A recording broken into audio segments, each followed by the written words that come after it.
Coucou les gens, je suis de retour avec un story time. Cette fois-ci, celui-là s'intitule Mon coming out a tourné au vinaigre. Donc je vais vous raconter l'histoire de mon coming out et comment il a mal tourné. Et en même temps, je vais faire mon maquillage. Alors, à savoir que je suis en relation, j'étais en relation depuis 8 mois. Et je croyais que j'étais heureuse avec la personne avec qui j'étais. Donc, de base, la personne était quelqu'un de... Enfin, la relation pour moi avait l'air d'une relation saine. Je croyais être heureuse. Je croyais... Enfin, pour moi, c'était quelque chose de différent, quoi. Je croyais vraiment être heureuse. Je me sentais épanouie, tout ce qui va avec. Ça avait ses bons et ses mauvais côtés. Mais malgré tout, je croyais que c'était du vrai, quoi. Donc, pendant ces 7 mois, j'ai appris à connaître la personne. Je croyais connaître la personne et tout ce qui va avec. Et je me suis dit euh, que à nos 1 an, j'allais faire un peu, j'allais solidifier notre relation d'une certaine manière. Donc dans ma tête, je trottais toujours, j'essayais de me demander comment je vais solidifier notre relation. Euh, Est-ce que je pensais plus à je me disais, je vais peut-être faire un petit post Instagram à nos 1 an, ou je vais dire à mes parents, ou je sais pas, mais je pensais à solidifier le truc après nos 1 an. Si parfois je regarde en bas, c'est juste parce que j'ai des notes, j'ai pris des notes, des points que je ne veux pas manquer dans mon story time.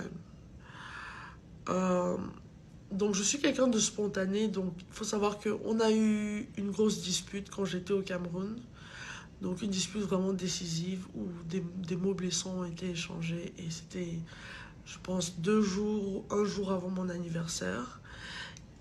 Et donc la dispute a éclaté, il y a eu des mots vraiment vexants, vraiment blessants qui ont été échangés et elle a fini par me plaquer la veille de mon anniversaire.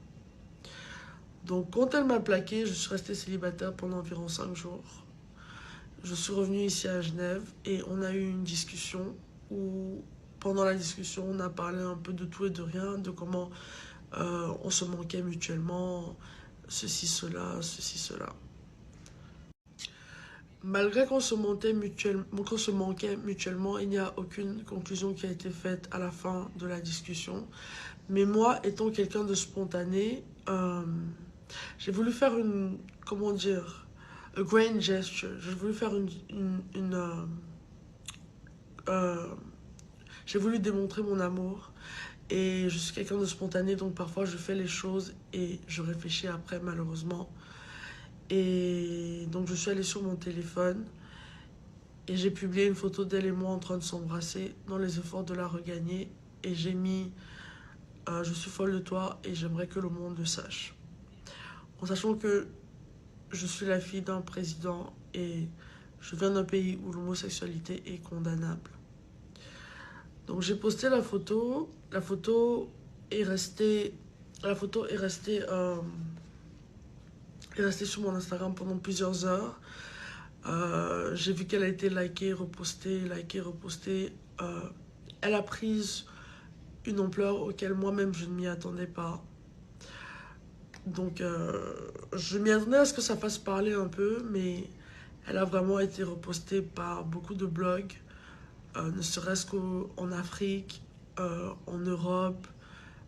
On parle de blogs comme le Parisien, enfin de magazines comme le Parisien, euh, tous les magazines les plus gros LGBTQ. Bref, beaucoup de magazines, beaucoup de blogs en ligne ont reposté cette photo et on en parlait. Donc ça a pris une ampleur à laquelle je ne m'attendais pas. Et ça a un peu tourné au vinaigre à partir de là. Même si beaucoup de gens, j'ai reçu beaucoup de commentaires négatifs par rapport à ça. J'ai reçu des insultes, beaucoup de critiques.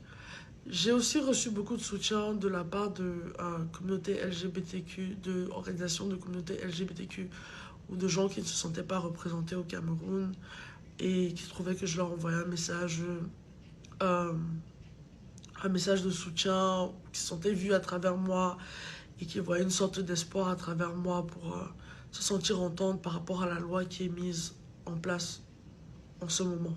Bref, on va revenir un peu sur le sujet, parce que là j'ai l'impression que je m'y écarte. Je poste la photo prend l'ampleur qu'elle prend. Maintenant donc j'essaie de gérer le backlash, les retombées du post que j'ai fait. Je ne voulais offenser personne, je voulais heurter personne, je voulais faire du mal à personne, je voulais juste être moi-même, vouloir aimer la personne que j'aime et vouloir être moi-même aux yeux de... Je voulais juste être moi-même et je voulais juste pouvoir... Ce programme vous est offert par Les Délices de ma peau.